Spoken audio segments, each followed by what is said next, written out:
is that the market expects the central banks to buy everything, to be not a lender of last resort, but a buyer of last resort. And so in basically in that sense, the system is more cracked up than it ever was. Welcome to the Gold Republic Podcast. My name is Bart Brands. And I'm Alexej Jordanov. In our weekly podcast, we invite guests from all over the world to get valuable insights into the emergence of a new monetary system through the lens of precious metals, cryptocurrencies, and other financial instruments.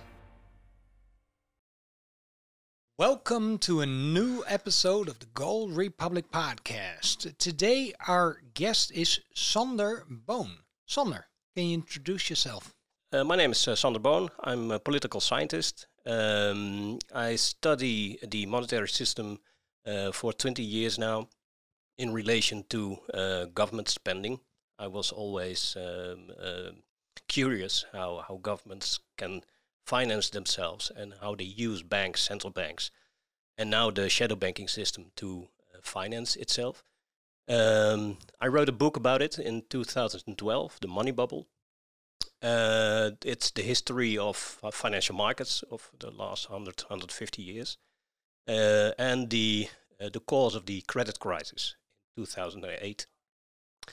After that, I had my own company in software, risk software, and at the moment I'm a consultant and a publisher, and I write a new book. What was the story or the moment in your life where you actually really started to go down that rabbit hole?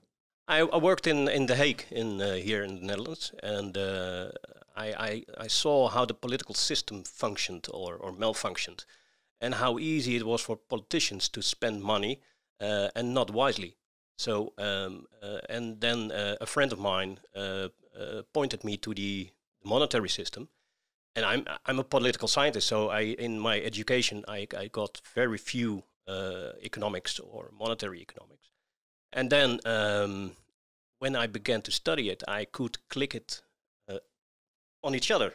And then when you see things happening, and the idea also why politics wanted to get rid of monetary discipline and wanted to spend for their lobby groups and for their, because they need money. They had to get rid of the discipline.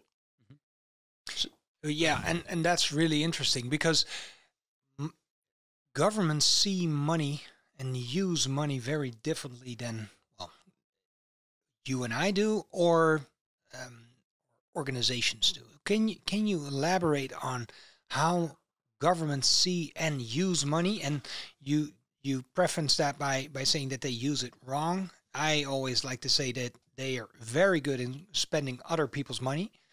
Could you elaborate on that?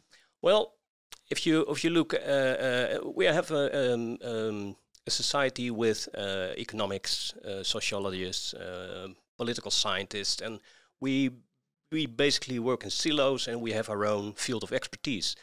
And because of that, we can't look over at the other discipline and connect it. And if I look at the economic system from a political scientist view, then I see that the economists lack the point of view of power. Political science, politics is about power, geopolitics, and when politics get hold of the monetary system, then they do that not for economic growth or anything like that, but because they want the power to act. And if you look at it from that angle, then you see why certain decisions were being taken. If you think about the monetary system as we have today, it also has pieces of legacy, as you just mentioned, with the United States of America winning the Second World War, establishing some rules of the game of how world trade and other things will basically interact. How is the evolution of politics within the monetary policy in terms of proportion gaining more importance until the present day? Well, after in World War 1944, there was Bretton Woods, and there was decided that the new system after the war would be based on the dollar linked to gold, and the other currencies linked to the dollar. And it basically it never really functioned, But in 1955, in London City, they developed a so-called euro-dollar system. And a euro-dollar is a dollar deposited in London City, outside of the US of A, and lent by banks, interbank, to each other. And this developed under the radar of the regulators in the United States and the Bank of England. And the United States, well, they basically said it's good to have a international dollar, not a US dollar, but an international dollar, a euro dollar, because via the network effect, the world will get used to the dollar. So because of geopolitics, they let the euro-dollar market, the unregulated euro-dollar market, grow. And after that, another few things follow, but that was basically the beginning of global finance. In that regard, can we say that those hidden forces are actually the early start of what you will actually, what you referred earlier on, shadow banking? Yes. Yeah, because the euro-dollar market that became very quick a interbank market that U.S. banks opened branches in London City. The Bank of England allowed the euro-dollar market because their banks, the London banks, English banks, could make a profit from the euro-dollar, so there was opportunity.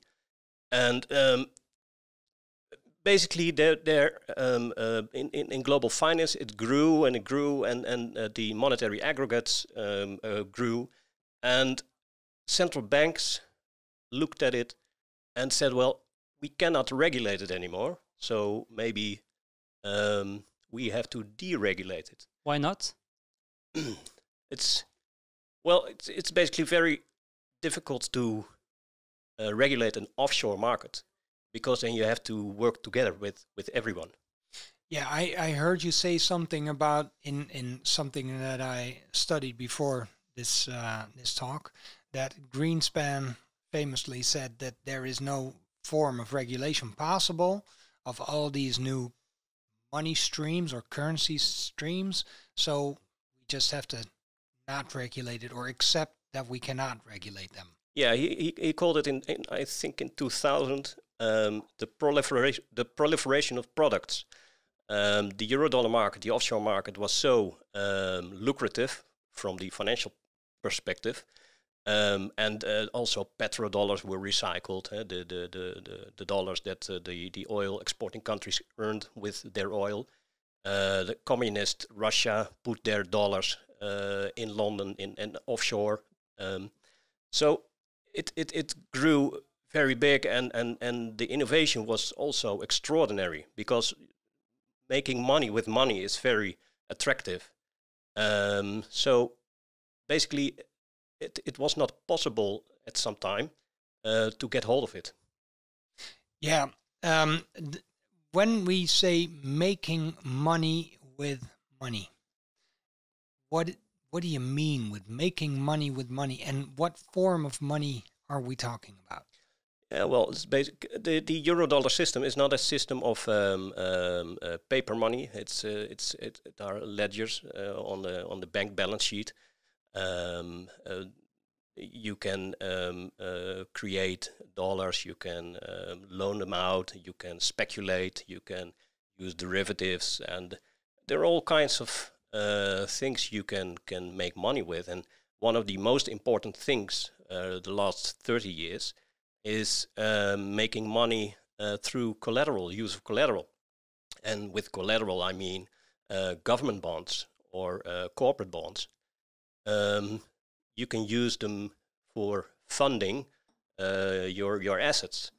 And it grew out of the euro-dollar market, and it's called the repo market. And it's the shadow banking world. And so basically, if you have an asset, you can liquidate it, you can make it short, you can make it long, and so you can cash management for multinationals. So it's a world where pension funds, insurance companies, all kinds of people with assets function in that market and make money in it. All right. In regards to those pension funds, because pension funds are funded by all of us. Most of the people in the Netherlands, they are obligated to be part of a pension fund, so you have to put your money in, and then they buy government bonds. Yeah.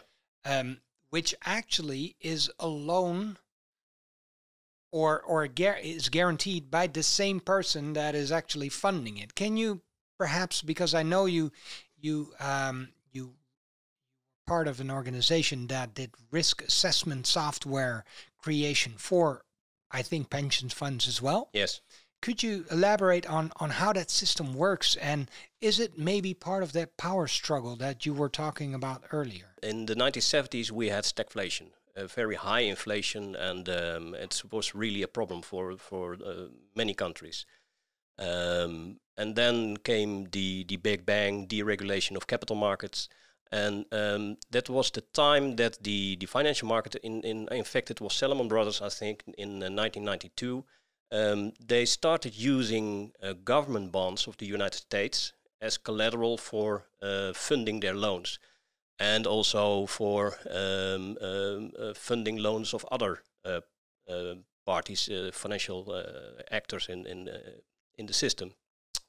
And also pension funds, so they could use or lend out their government bonds in the financial system and make a handsome fee of it, and it was very safe. And that's around that time in 1988, 1990, government bonds became risk-free in the Basel Accords.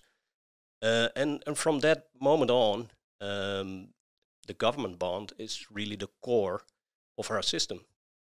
And that's very lucrative for governments because their deficits are always funded through the banking system and the shadow banking system.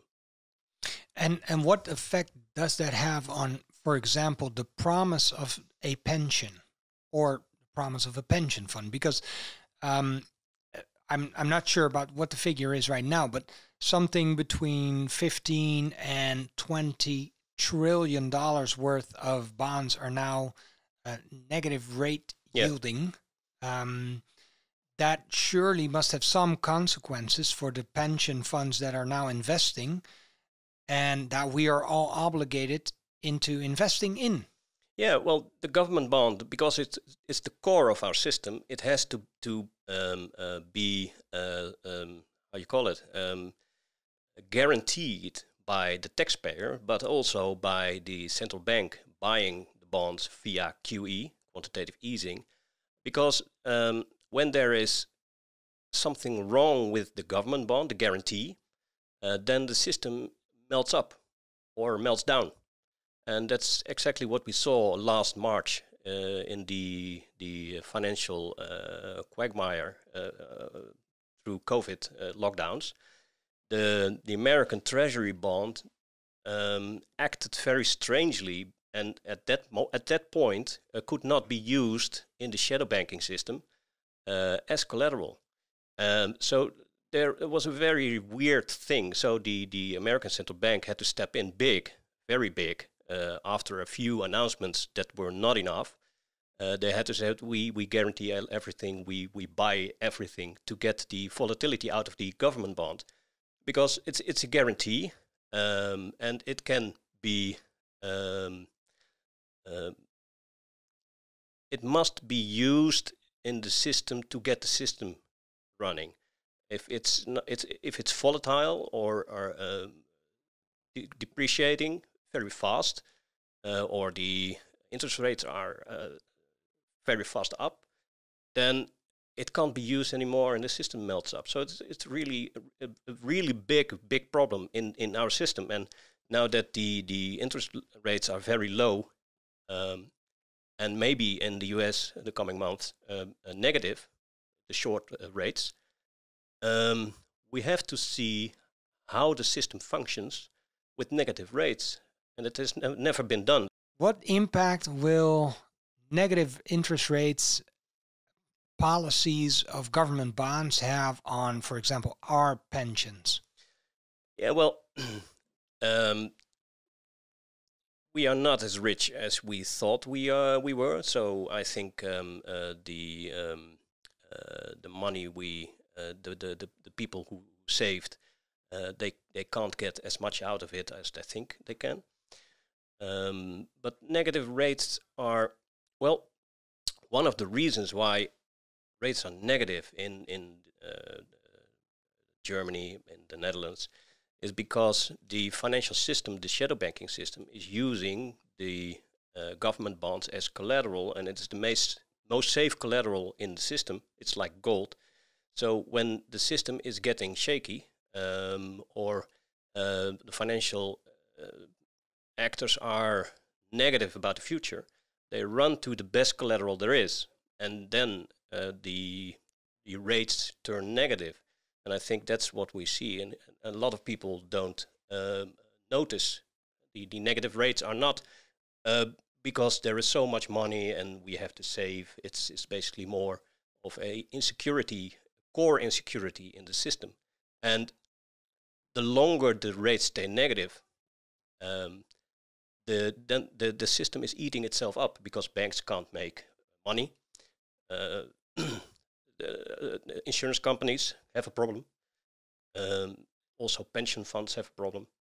So they cannot very long stay negative. But because it's the longer they stay negative, the more shaky the system gets. And the more shaky the system gets, the more the financial actors go to the most safe collateral and turning rates more negative.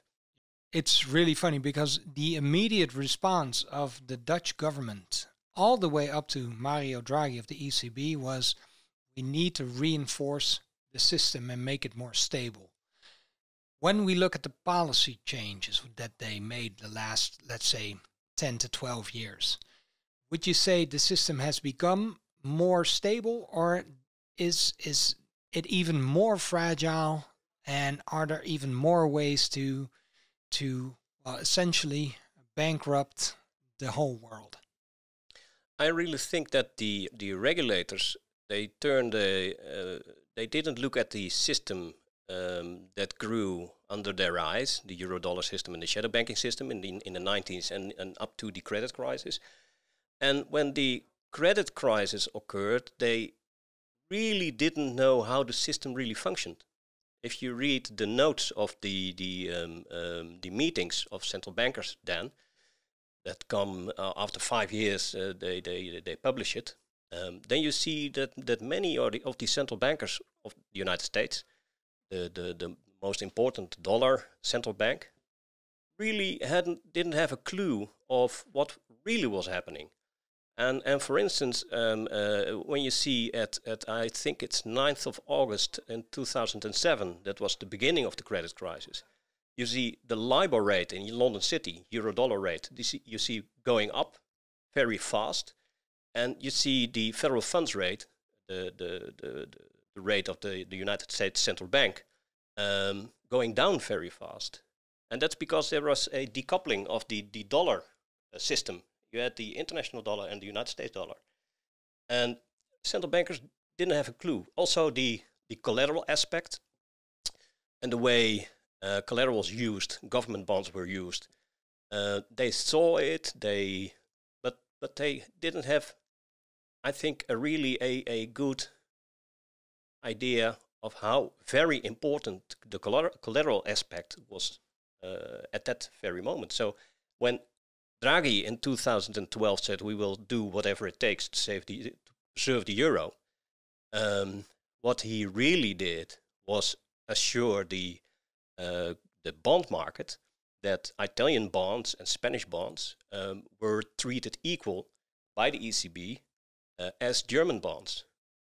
And I think he had to do it because otherwise we would have our own credit crisis in Europe. But at the same time, I think it was a path after that, at what we now see, is that the market expects the central banks to buy everything, to be not a lender of last resort, but a buyer of last resort. And so in basically in that sense, the system is more cracked up than it ever was. It's a very unhealthy relationship because it basically is a hostage kind of situation in which those companies or even governments know that in the end there might be a safety net. Who knows really what is happening? At this moment, the central banks do know what's happening.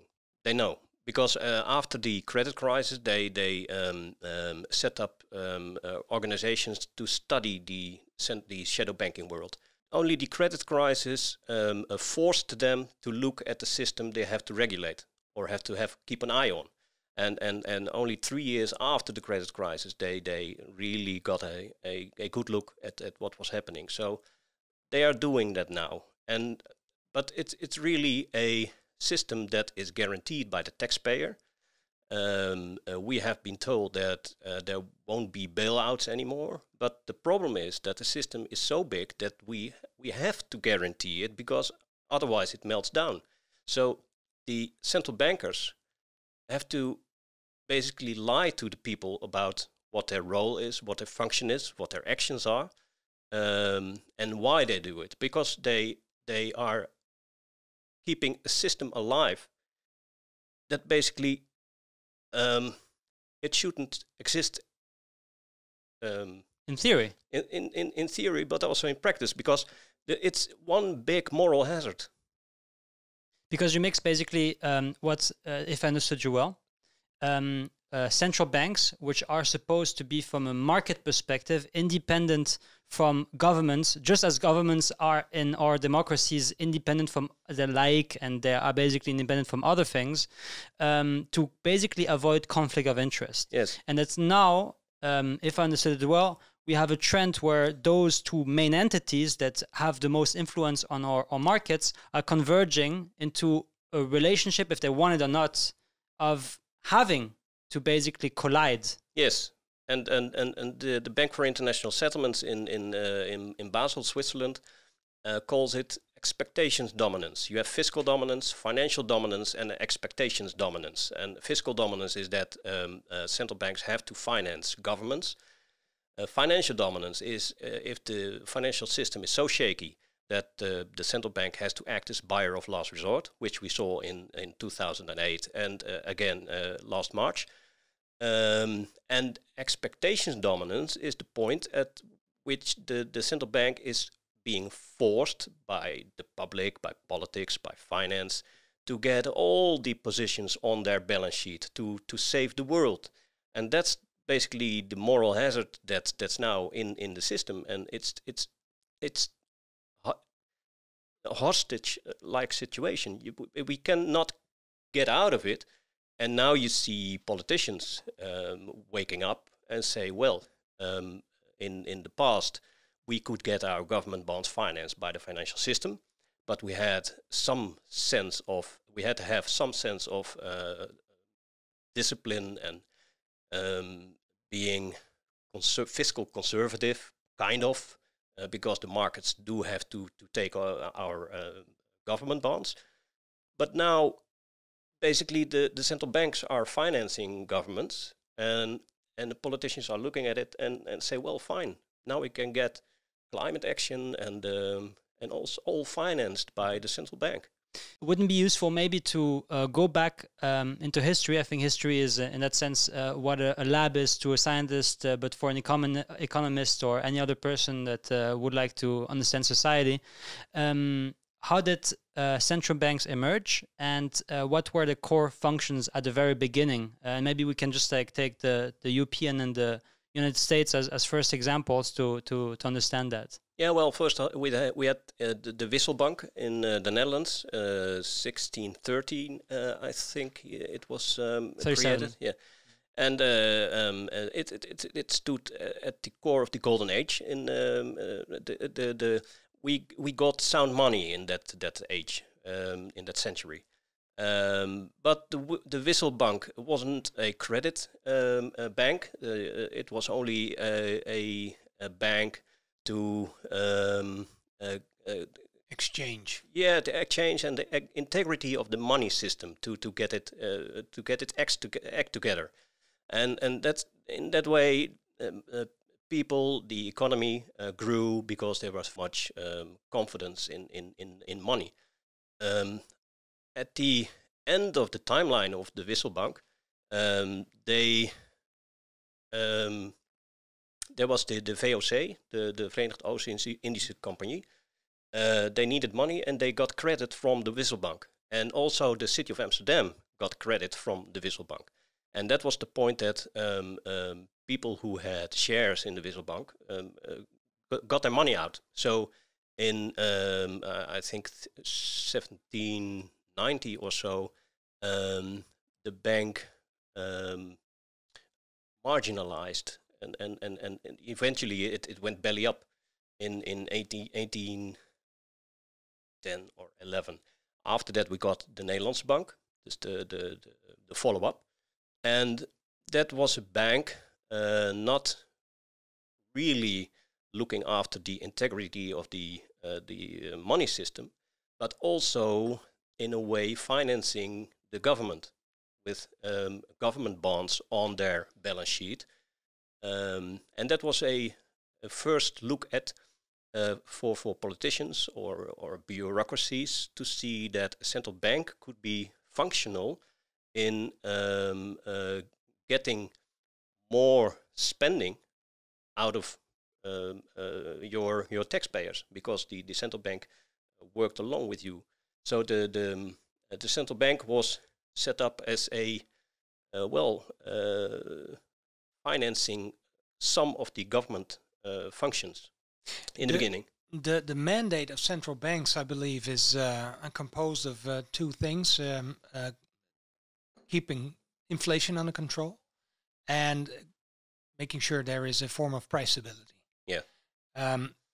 Would you say that? Well, first of all, would you say that those are legitimate functions of a central bank, and would you say that they are honoring those two core commitments? Well, this is the Central Bank of the United States, the Federal Reserve. They have those two mandates. The ECB, for instance, had in the beginning a price stability, and now they have an inflation target of 2%. But the Federal Reserve had those two written in law because after the Second World War, they really regulated their banking system.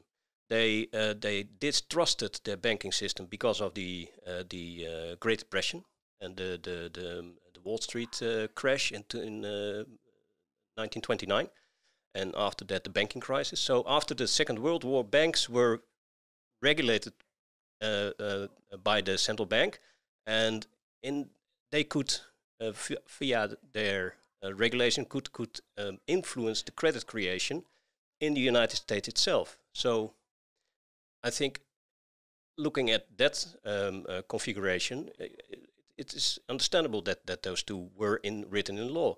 But after the shadow banking system began, the Eurodollar system and the international dollar,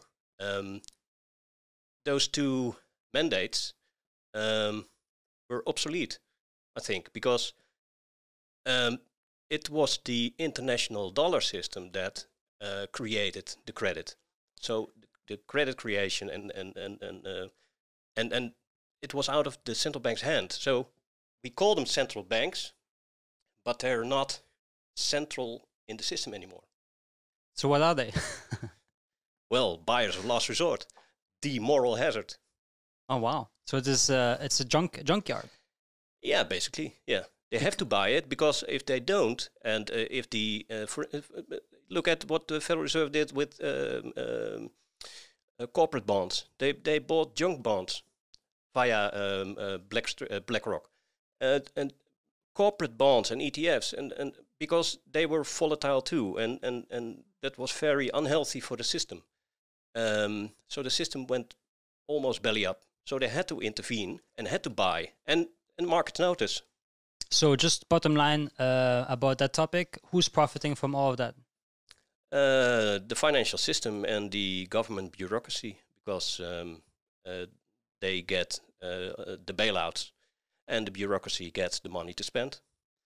There is something to say that where money used to have a private and exchange value without the possibility of making money with money, Bitcoin could be a new form of money. Would you tell us what you think about that?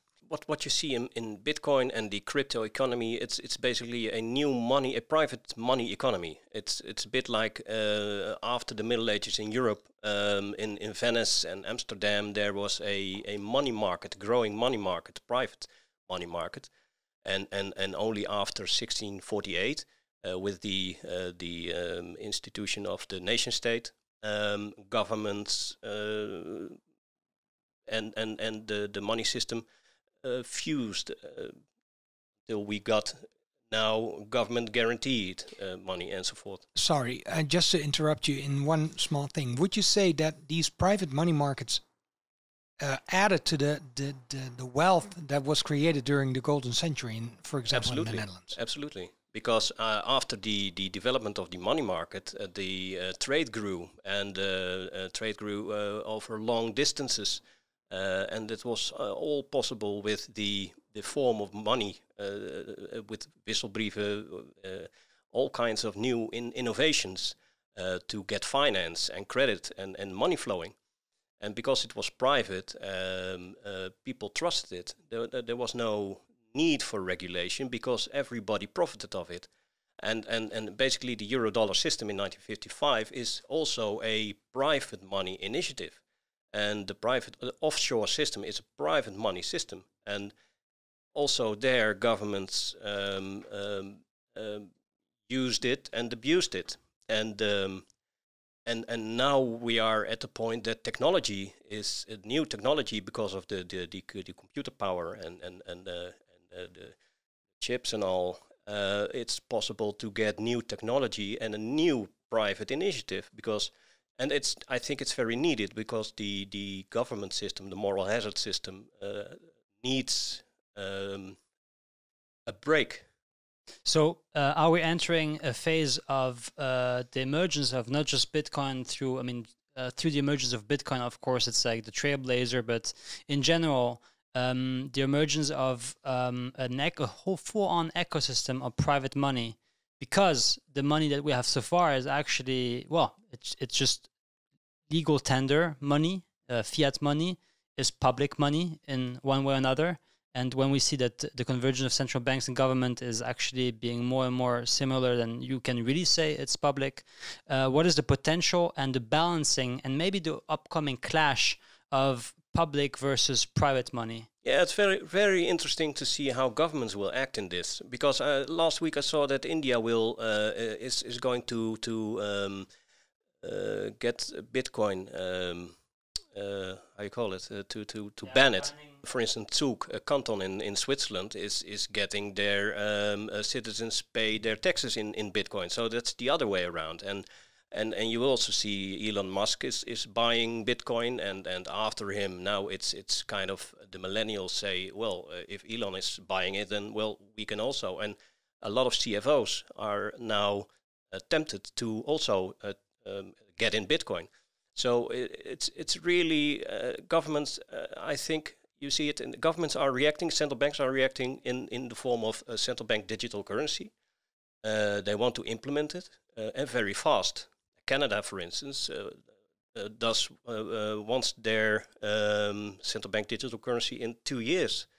And they say it's because of COVID, because nobody is using cash anymore, but only electronics.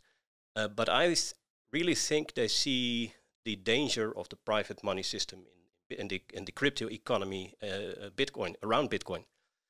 So maybe explain us how that would even look like. So let's just assume we now live in a world where fiat money is transformed into central bank digital currencies, CBDC. What will this world look like? How will we interact? What will we gain? What will we lose?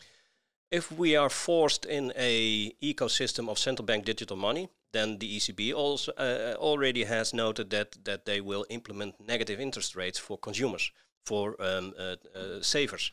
So they are going to spend it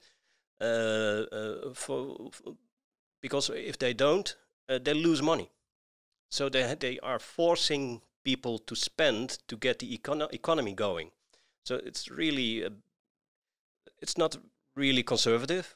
I think it's a weird thing to get the pressure to spend, but also a thing is that they can look into your spending capacity. What are you spending it on? So actually, that I think is the most interesting part in all of that, because to my knowledge, and this is also by studying a bit of history, when I looked at flying cash, which was introduced in China in the 11th century, where merchants at the start were basically trading paper notes of certain commodities or products that were exchanging to each other, like rice, tea, tobacco.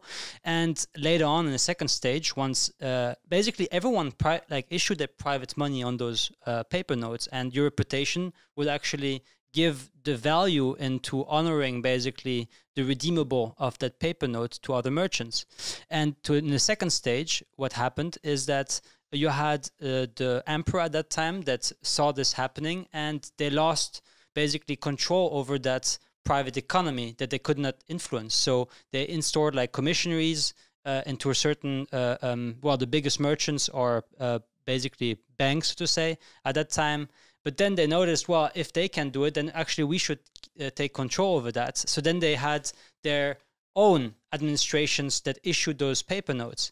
And it was very interesting because in the end, it fully collapsed, and actually reminds me now the exact same chapter of what happened basically almost 1,000 years ago, exactly almost reproduced in China. Nowadays, like current day China.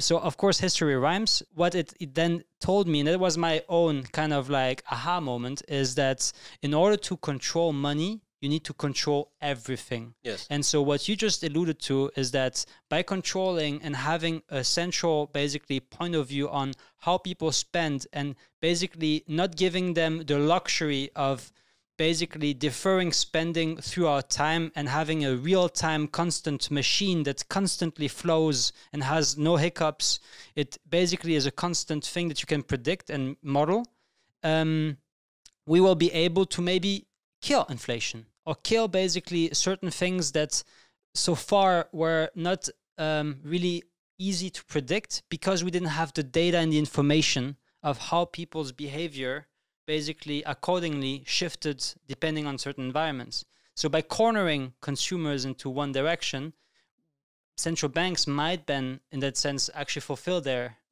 actual function. Maybe that's a personal opinion I have. Yeah, well, maybe they want to do it, and maybe their models say they can do it, but it's also a sense of security and power, and also empowerment of the citizens.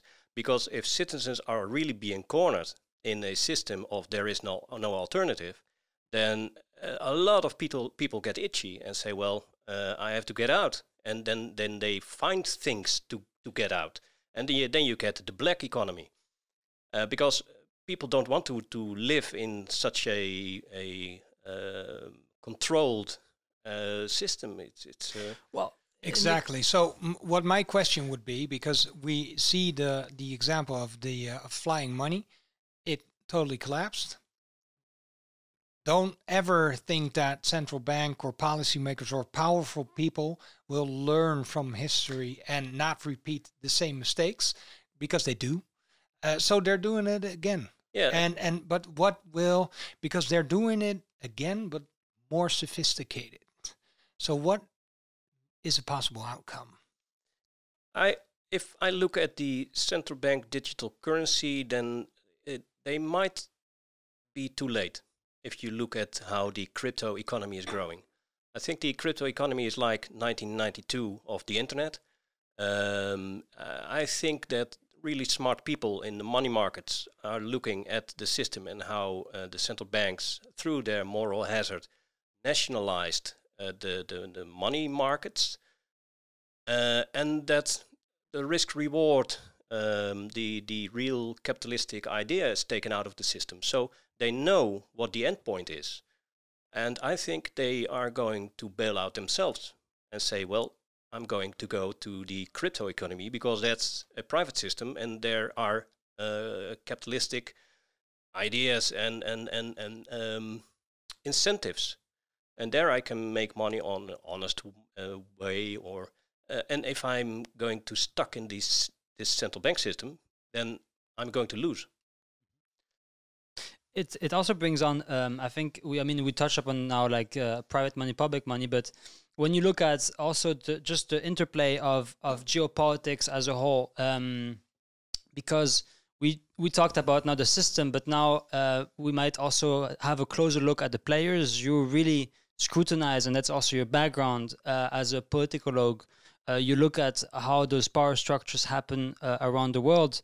Which are the main driving forces that shape that monetary system right now? Where are the clashes and where is it heading? Well, I say there are many central banks are coming with central bank digital currency, but the step before that is which system it is, and it's of course a dollar system, a euro dollar system, a dollar system. And the United States as an economy is losing power relative to the other parts in the world. So their relative power is economic power is declining. And also they are using their dollar in a geopolitical manner to say to, for instance, Iran, we shut you off of SWIFT and you cannot do deals, oil deals in dollars anymore. And that's really, in China, they look at it and in Russia and in Europe, they want to get rid of the dollar. So in Europe, they want to internationalize the euro as a copy of the dollar. And so you see all kind, and China is introducing as a first central bank its central bank digital currency also to get out of the dollar. So you see all kinds of power struggles, but because of the network effect and in the international system, the dollar is still living, but geopolitically, it's dead. If it's okay with everybody, I would like to shift gears towards this beautiful precious metal right here on the table.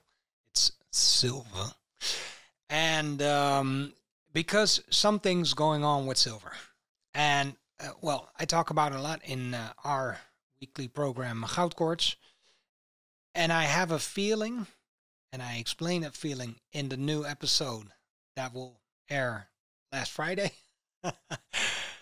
I have a feeling that silver is playing a role bigger than itself when it comes to its influence on the monetary system.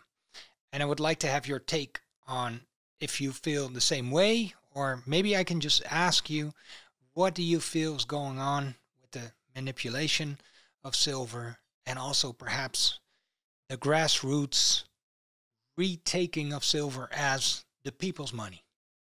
Gold and silver were being, in the past 30, 40 years, merged with the financial system. So gold and the price of gold and silver, spot prices, futures, options, were really kind of dollar derivatives. The people acting in silver and gold, the financial participants, they didn't want to have gold or silver, physical. They wanted to have, at the end of the line, dollars, because they could spend the dollars and so forth. So if you, and because of that, the price of silver and gold and the physical demand underlaying it were not in sync anymore. And I really think in gold, central banks do have still 30,000 tons of gold or so. So if there is a grassroots idea brewing to get physical gold off the market, then central banks can always accommodate it.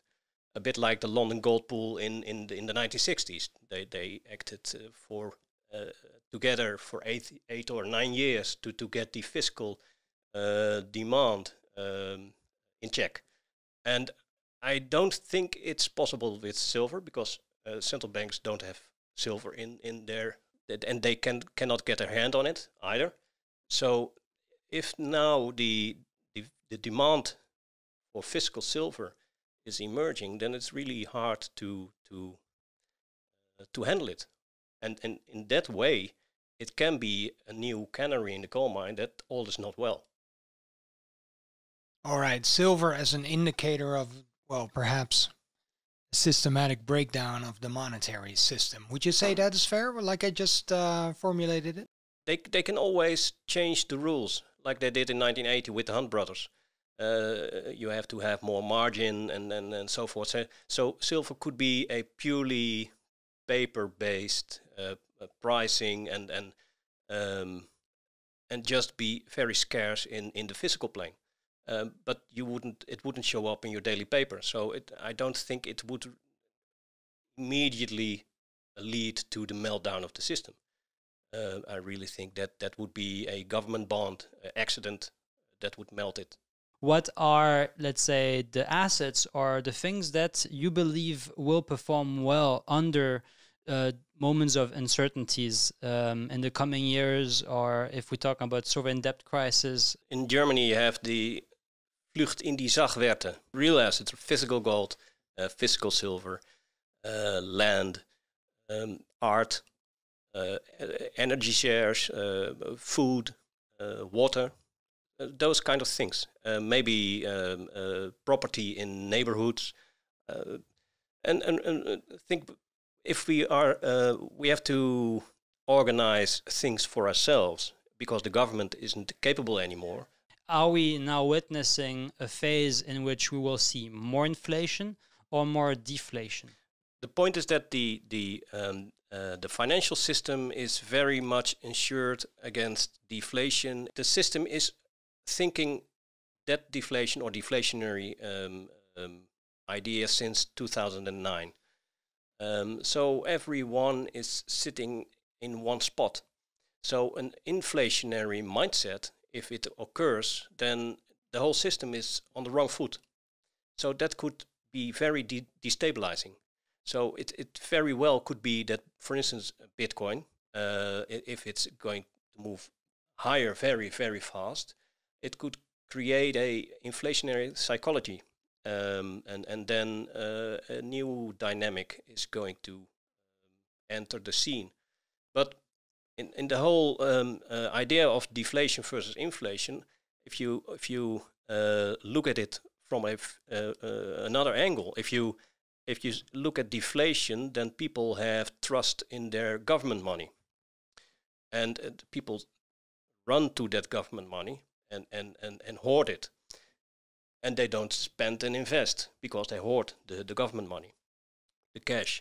That's why central banks want people to spend and want negative rates on the cash that people spend to avoid deflation.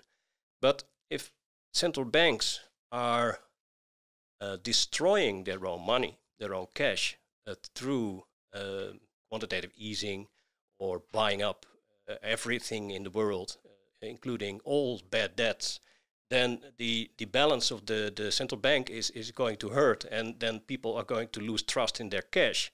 Then they move, for instance, to Bitcoin or gold. And if you look at the same complex of things with the viewpoint of gold or Bitcoin, then you still see deflation, because everything, because the gold price, physical price, is moving faster than the other assets. So look at the eye of gold, then we see deflation and not inflation. Okay, well, that's a nice ending. Well, Sander, I would like to thank you very much for joining us in this podcast. To all the listeners and viewers, of course, if you enjoyed this podcast, please feel free to give it a like. If you're not subscribed yet, feel free to subscribe to the YouTube channel. If you have any questions, in the comment section below, and I'll try to answer them. And we will see each other at a new Gold Republic podcast.